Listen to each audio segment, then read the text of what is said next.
नमस्कार सभी विद्यार्थियों को, स्वागत है आप सभी का हमारे इस YouTube चैनल पर। और पिछले जो 5 लेसन के वीडियो अगर आपने नहीं देखे तो वो मैंने प्लेलिस्ट के अंदर वो सारे वीडियो डाल दिए हैं, तो वहाँ प्लेलिस्ट में जाकर के आप सारे वीडियो देख सकते हैं। तो दूसरे भाग और लेसन के हिसाब से देखें तो ये छठा लेसन हमारा बनता है, भक्ति सूफी परंपराएं। और इससे संबंधित जितने भी वस्तुनिष्ठ प्रश्न हैं इस वीडियो के अंदर हम जानेंगे कौन कौन से वस्तुनिष्ठ प्रश्न बन रहे हैं। अगर आप चैनल पर नए हैं तो चैनल को सब्सक्राइब जरूर करें और वीडियो को ज़्यादा से ज़्यादा आप शेयर जरूर करें। देखते हैं कौन कौन से प्रश्न बन रहे हैं। पहला प्रश्न, महान एवं लघु परंपरा का उदाहरण हमें किस स्थान पर मिलता है? जो 2 परंपराएं चली थी, कौन कौन सी? महान परंपरा और एक थी लघु परंपरा। अब इन परंपराओं का जो उदाहरण है हमें कहाँ पर देखने को मिलता है? पुरी में। और ये पुरी जो जगह है ये कहाँ पर है? ओडिशा में। उड़ीसा के अंदर ये जगह है पुरी। ठीक है, तो महान और लघु परंपरा का उदाहरण हमें किस स्थान पर देखने को मिलता है? पुरी, उड़ीसा के अंदर। नेक्स्ट प्रश्न है, विष्णु की उपासना करने वाले कौन थे? यानी कि जो विष्णु की पूजा किया करते थे, उपासना किया करते थे, उनको किस नाम से जाना गया? अलवार के नाम से जाना गया। और ये प्रश्न आपके आ भी चुका है पेपर के अंदर। विष्णु के उपासक कौन थे? अलवार थे। और वहीं इसी से मिलता जुलता एक और प्रश्न है, शिव के उपासक यानी कि शिव की उपासना करने वाले कौन थे? इनको कहा जाता था नयनार। क्या कहा जाता था? नयनार। अब 2 में कंफ्यूजन रहेगा, एक तो अलवार में और दूसरा नयनार में। नयनार में, ठीक है। तो नयन, नयन से याद रखना शिव, शिव की आंखें ना, तीसरी आंख जैसे अपने बोलते हैं नयन, नयन मतलब आंख। तो इस प्रकार से आप नयनार का जो शब्द है वो याद रख सकते हैं। शिव के उपासक कौन से? नयनार वाले। अगला प्रश्न, किसने समय को विष्णु की प्रेयसी मानकर अपनी प्रेम भावना को छंदों में व्यक्त किया था? वो कौन थी? अंडाल। प्रश्न में ये पूछा है कि ऐसी स्त्री भक्त का नाम बताना है जिसने अपने आप को विष्णु की प्रेयसी मान करके जो उसकी प्रेम भावना थी उसको छंद में व्यक्त किया था। तो वो कौन थी? अंडाल। यहां से एक प्रश्न ऐसा भी बन सकता है कि कोई एक जो अलवार स्त्री संत थी उसका नाम बताइए, तो आप क्या बताएंगे? अंडाल बताएंगे। ठीक है, तो ऐसे लॉजिक वाले प्रश्न भी यहां से बन सकते हैं कि अलवार जो स्त्री संत है उसका कोई एक नाम बताइए, तो अंडाल स्त्री संत रहेगी। अगला प्रश्न, किसने अपने उद्देश्य की प्राप्ति हेतु घोर तपस्या का मार्ग अपनाया था? यानी कि घोर तपस्या की थी, वो कौन थी? करईकाल अम्मैयार। और ये थी नयनार से संबंधित। किससे संबंधित थी? नयनार से संबंधित। जो हमने अंडाल का पढ़ा था वो तो थी अलवार से संबंधित, और करईकाल अम्मैयार है ये नयनार से संबंधित। इसने घोर तपस्या की थी, घोर तपस्या का मार्ग अपना करके अपने उद्देश्य को पूरा किया था। और वहीं जो अंडाल थी उसने विष्णु को विष्णु की प्रेयसी मान करके यानी कि प्रेमिका मान करके प्रेम भावना को छंदों में व्यक्त करके उसकी पूजा की थी।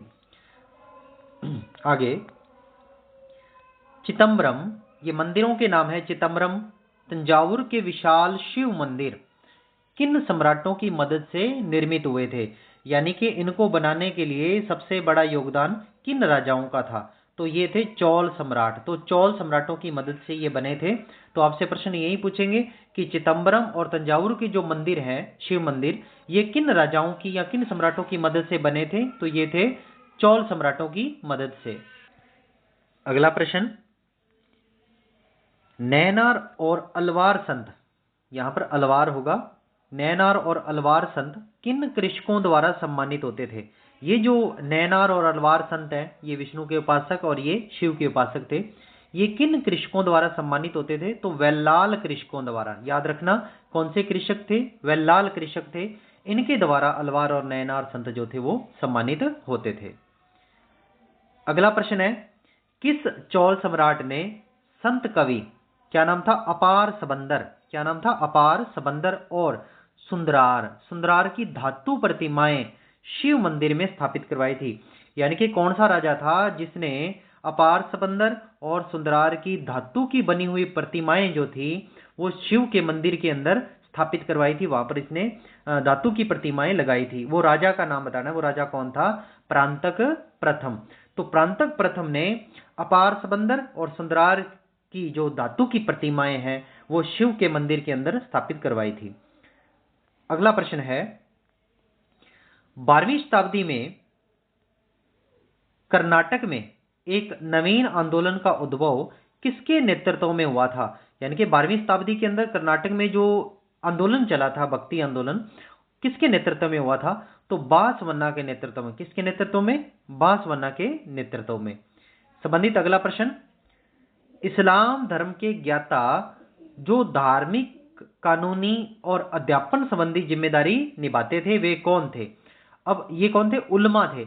उलमा की जिम्मेदारी होती थी कि जितने भी धार्मिक कानून हैं या अध्यापन करवाना है उनका, या इस्लाम धर्म से संबंधित जानकारी देनी है, तो ये सारी जिम्मेदारी किसकी होती थी? उलमा की होती थी। ठीक है, तो एक तरह से अपने कह सकते हैं कि ये धार्मिक ज्ञाता होते थे इस्लाम धर्म के, जो इस्लाम धर्म के नियमों कानूनों के बारे में जानते थे। ठीक है, तो सारी जिम्मेदारी इनकी होती थी कि धार्मिक कानून है या धर्म का ज्ञान देना है, तो इस प्रकार की सारी जिम्मेदारी उलमा ही निभाते थे। 10वां प्रश्न है, अगला प्रश्न 11वां, कासिम ने सिंध पर विजय कब प्राप्त की? कासिम ने सिंध पर विजय कब प्राप्त की? 711 ईस्वी के अंदर सिंध को इसने जीत लिया था कासिम ने। ठीक है, अगला प्रश्न 12वां, ख्वाजा मोइनुद्दीन चिश्ती की दरगाह कहाँ स्थित है? ख्वाजा मोइनुद्दीन चिश्ती की दरगाह जो है वो कहाँ स्थित है? अजमेर के अंदर। अजमेर राजस्थान में है, तो यहां पर एक जिले के रूप में पूछे तो अजमेर, और यदि राज्य के रूप में पूछे तो राजस्थान। ये दोनों ही याद कर लेना। अगर ये पूछता है तो ये ऑप्शन में मिले अजमेर तो अजमेर कर देना, और ये नहीं दिया, राजस्थान दिया हो तो आप राजस्थान कर देना। तो मोइनुद्दीन चिश्ती की दरगाह कहाँ स्थित है? अजमेर राजस्थान के अंदर। और वैसे भी आपने ये स्थान जरूर याद रखना है नक्शे के अंदर कि अजमेर कहाँ पर है। अगला प्रश्न, शेख फरीदुद्दीन फरीद की दरगाह कहाँ स्थित है? अजोदन के अंदर। कहाँ स्थित है? अजोदन, पाकिस्तान के अंदर है ये जगह। तो पाकिस्तान में अजोदन नामक की जगह है, यहां पर शेख फरीद की दरगाह है। तो ख्वाजा मोइनुद्दीन चिश्ती की दरगाह तो होगी अजमेर राजस्थान के अंदर, और वहीं शेख फरीदुद्दीन की जो दरगाह है वो कहाँ स्थित है? अजोदन, पाकिस्तान के अंदर। अगला प्रश्न है, ख्वाजा कुतुबुद्दीन बख्तियार काकी, ख्वाजा कुतुबुद्दीन बख्तियार काकी की दरगाह कहाँ स्थित है? दिल्ली के अंदर। दिल्ली में इसकी दरगाह है ख्वाजा कुतुबुद्दीन बख्तियार काकी की, और इनकी याद में जो है कुतुब मीनार भी बनाया गया था। आगे, शेख निजामुद्दीन औलिया की दरगाह कहाँ स्थित है? कहाँ है भी? दिल्ली के अंदर। आपके जो एक बॉक्स के अंदर, बुक में बॉक्स के अंदर दरगाहें दी हुई हैं कि नाम दे करके आगे दरगाह दे दिया था, और उसमें अगर आप देखें दो आपको अच्छे से याद करनी है, बाकी तो दिल्ली ही दे रखा है वहां पर। एक तो अजोदन वाली जो फरीद की थी, और इसके साथ साथ ख्वाजा मोइनुद्दीन चिश्ती की जो कहां पर है? अजमेर के अंदर। ठीक है, ख्वाजा मोइनुद्दीन चिश्ती की दरगाह अजमेर के अंदर। नेक्स्ट ये प्रश्न था कि शेख निजामुद्दीन औलिया की दरगाह कहाँ स्थित है? दिल्ली में है। अगला प्रश्न, शेख नसीरुद्दीन की दरगाह कहाँ स्थित है? नसीरुद्दीन की दरगाह कहाँ स्थित है? दिल्ली के अंदर। तो ये भी कहाँ है? दिल्ली के अंदर। किसे चिराग ए दिल्ली के नाम से, चिराग ए दिल्ली ऐसे ए लगा होगा यहां पर, चिराग ए दिल्ली के नाम से या दिल्ली के नाम से जाना जाता था? शेख नसीरुद्दीन को, शेख नसीरुद्दीन को चिराग ए दिल्ली कहा जाता था। किसे गज शंकर की उपाधि प्राप्त थी? किसे गज शंकर के नाम से जाना जाता? गज शंकर, तो ये थे शेख फरीदुद्दीन, यानी कि फरीद भी कह सकते हैं इसको। तो अजोदन पाकिस्तान के अंदर इनकी दरगाह है। ठीक है, आगे, कशफ उल महजूब के रचनाकार कौन है? उस्मान हुजवीरी। याद रखना, ये सूफी संतों पर लिखी गई एक किताब थी कशफ उल महजूब। इसके रचनाकार कौन थे? उस्मान हुजवीरी। इसके बाद है अबुल हसन हुजवीरी। ये वही नाम है, थोड़ा चेंज रहेगा, ये आपकी बुक के अंदर भी दिया है, वैसे वही सेम ही नाम है दोनों का। जो पिछला नाम था ये वाला उस्मान हुजवीरी और अबुल हसन हुजवीरी। इसमें अगर अपने देखें तो इसको कहाँ दफनाया गया था? तो लाहौर के अंदर। तो लाहौर के अंदर इसको दफनाया गया था। इसके बाद ख्वाजा मोइनुद्दीन चिश्ती की दरगाह पर आने वाला प्रथम सुल्तान कौन था? पहला सुल्तान जो ख्वाजा मोइनुद्दीन चिश्ती की दरगाह पे आया था। अब हमने पढ़ा था कि इसकी दरगाह कहाँ है? अजमेर के अंदर है। तो ख्वाजा मोइनुद्दीन चिश्ती की दरगाह पर आने वाला पहला सुल्तान कौन था? मोहम्मद बिन तुगलक था।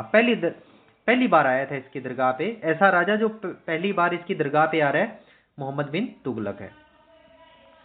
अगला, ख्वाजा मोइनुद्दीन चिश्ती की मजार पर सबसे पहले इमारत किसने बनवाई थी? इमारत बनाने वाला राजा कौन है?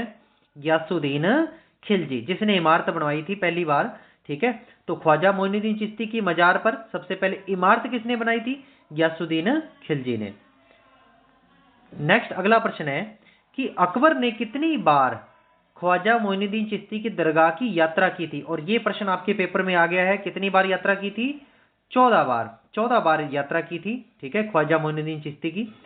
और आगे प्रश्न है, पद्मावत की रचना किसने की थी? जो पद्मावत एक ग्रंथ है, इसकी रचना किसने की थी? मलिक मोहम्मद जायसी ने। ये रचनाकार है मलिक मोहम्मद जायसी, जिसने क्या लिखा था? पद्मावत की रचना की थी।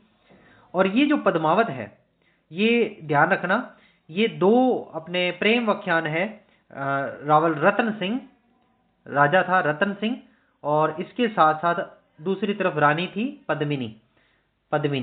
तो रानी पद्मिनी और राजा रतन सिंह के मध्य प्रेमाख्यान है, उसको एक ईश्वरीय प्रेम के रूप में प्रकट किया है पद्मावत ग्रंथ के अंदर। किसने? मलिक मोहम्मद जायसी के अंदर। 1540 के अंदर लगभग इसकी जो है वो रचना हुई थी। नेक्स्ट अगला प्रश्न, अमीर खुसरो किस सूफी संत के अनुयायी थे? अमीर खुसरो किस सूफी संत के अनुयायी थे? शेख निजामुद्दीन औलिया के। शेख निजामुद्दीन औलिया के अनुयायी थे अमीर खुसरो। ठीक है, इसी से संबंधित आगे, अमीर जो खुसरो है वो अलाउद्दीन खिलजी से संबंधित, ऐसा वैसे बुक में दिया तो नहीं है, तो संबंधित आप जो प्रश्न है वो आप वैसे भी याद रख सकते हैं। अगला प्रश्न है 26वां, किसे सुल्तान ए मशेख कहकर संबोधित किया जाता है? किसे सुल्तान ए मशेख कहकर संबोधित किया जाता था? शेख निजामुद्दीन औलिया को। शेख निजामुद्दीन औलिया को सुल्तान उल मशेख कहा जाता था। ठीक है, तो इसी बात को लेकर के जो राजाओं के बीच में जो सुल्तान थे दिल्ली सल्तनत से संबंधित, तो उनके साथ सूफी संतों का एक विवाद भी जुड़ा हुआ है कि वो राजा जो थे वहां के, वो भी अपने आप को सुल्तान कह करके संबोधित करते थे, और इधर सूफी संतों ने भी अपने आप को सुल्तान कहा, यानी कि सुल्तान उल मशेख कह करके संबोधित किया। तो कई बार विवाद भी उत्पन्न हो जाता था इन शासकों यानी कि सुल्तानों और सूफी संतों के बीच में। अगला प्रश्न है, किस कबीर ग्रंथावली का संबंध किससे है? कबीर ग्रंथावली का संबंध किससे है? तो राजस्थान के दादूपंथियों से। राजस्थान के दादूपंथियों से कबीर ग्रंथावली का संबंध है। अगला है, किसके विचार अब उत्तर प्रदेश की सूफी और योगी परंपरा के साथ हुए संवाद और विवाद के माध्यम से घनीभूत हुए? किसके विचार उत्तर प्रदेश की सूफी और योगी परंपरा के साथ हुए संवाद और विवाद के माध्यम से घनीभूत हुए थे? तो वो व्यक्ति कौन थे? कबीर। अगला प्रश्न है, कबीर के गुरु का क्या नाम था? रामानंद। कबीर के गुरु का क्या नाम था? रामानंद। ऐसे प्रश्न आपके पेपर के अंदर आने वाले हैं कि कबीर के गुरु का क्या नाम था? रामानंद। श्री गुरु नानक देव जी के जो फेमस सेवक रहे हैं, प्रसिद्ध सेवक रहे हैं, उनका क्या नाम था? मर्दाना। रबाब बजाते थे ये। कौन सा वाद्य यंत्र बजाते थे? रबाब। तो हमेशा ही श्री गुरु नानक देव जी के साथ ही ये रहे, उनकी सेवा अर्चना की इन्होंने। ठीक है, तो हमेशा ही एक सेवक के रूप में भूमिका निभाई है मर्दाना ने। तो इनका जो वाद्य यंत्र था, बहुत अच्छा रबाब बजाते थे ये। अगला प्रश्न है, श्री गुरु नानक देव जी ने किसे अपने बाद गुरु पद पर आसीन किया था? आपने देखा होगा कि सिख संप्रदाय के अंदर 10 गुरु हुए हैं, तो उसके अंदर पहले गुरु, सिखों के पहले गुरु जो थे वो श्री गुरु नानक देव जी थे। और फिर आगे अगर अपने देखें तो श्री गुरु नानक देव जी के बाद, ये तो पहले गुरु हो गए, तो इसके बाद जो दूसरे गुरु हुए हैं वो कौन थे? श्री गुरु अंगद देव जी। तो गुरु नानक देव जी के बाद दूसरे गुरु के रूप में कौन आए? श्री गुरु अंगद देव जी आए। ठीक है, तो दूसरे गुरु रहे हैं। तो श्री गुरु नानक देव जी ने किसे अपने बाद गुरु पद पर आसीन किया था? तो वो कौन थे? गुरु अंगद देव जी को। अगला प्रश्न है, खालसा पंथ की नींव किसने रखी थी या किसने डाली थी? तो ये थे गुरु गोबिंद सिंह। खालसा पंथ की नींव किसने डाली थी? गुरु गोबिंद सिंह ने। अगला प्रश्न है, मीराबाई का जन्म कहाँ हुआ था? मीराबाई का जन्म कहाँ हुआ था? मेड़ता, राजस्थान के एक जगह है नागौर जिले के अंदर, तो मेड़ता में इनका जन्म हुआ था मीराबाई का। कृष्ण भक्त रही है ये। मीराबाई का विवाह किस कुल में हुआ था? सिसोदिया कुल में। ये सिसोदिया वंश की राजकुमारी थी, तो सिसोदिया वंश में इनकी शादी हुई थी। तो ये सिसोदिया कुल की महारानी और भोजराज के साथ इनका विवाह हुआ था। अगला प्रश्न है, मीराबाई के गुरु का क्या नाम था? मीराबाई के गुरु कौन थे? रैदास। मीराबाई के गुरु कौन थे? रैदास। तो यहां पर गुरुओं से संबंधित दो प्रश्न आए हैं। जैसे कबीर के गुरु का नाम क्या था? रामानंद। और वहीं मीराबाई के गुरु का क्या नाम था? रैदास। तो लगभग ये प्रश्न आपके इस वीडियो के अंदर कंप्लीट हो चुके हैं। जितने भी प्रश्न बन रहे थे वस्तुनिष्ठ प्रश्न, वो मैंने इस वीडियो के अंदर आपको बताए हैं। तो अगर आपको सबसे महत्वपूर्ण प्रश्नों में यदि आपने अध्ययन करना है तो ये बहुत अच्छे प्रश्न हैं। इसके अलावा अगर आप और ज़्यादा गहराई में पढ़ना चाहते हैं तो बुक्स के अंदर और भी प्रश्न बहुत बन रहे हैं, परंतु ये ऐसे प्रश्न हैं जो परीक्षा में आने लायक हैं। और परीक्षा में जो है पीछे जो परीक्षाएं हुई हैं उनमें भी इसी प्रकार के प्रश्न जो है वो पूछे गए हैं। तो आप इनका अध्ययन करिए अच्छे से। पिछले 5 जो लेसन हैं उनके वीडियो भी हैं, तो पहले आप उनका अच्छे से अध्ययन करें। आगे जो लेसन बच रहे हैं तो उनको भी हम जल्दी ही कंप्लीट करेंगे। तो जुड़े रहिए हमारे साथ, चैनल को सब्सक्राइब जरूर करें और ज़्यादा से ज़्यादा अपने मित्रों को शेयर करें। धन्यवाद।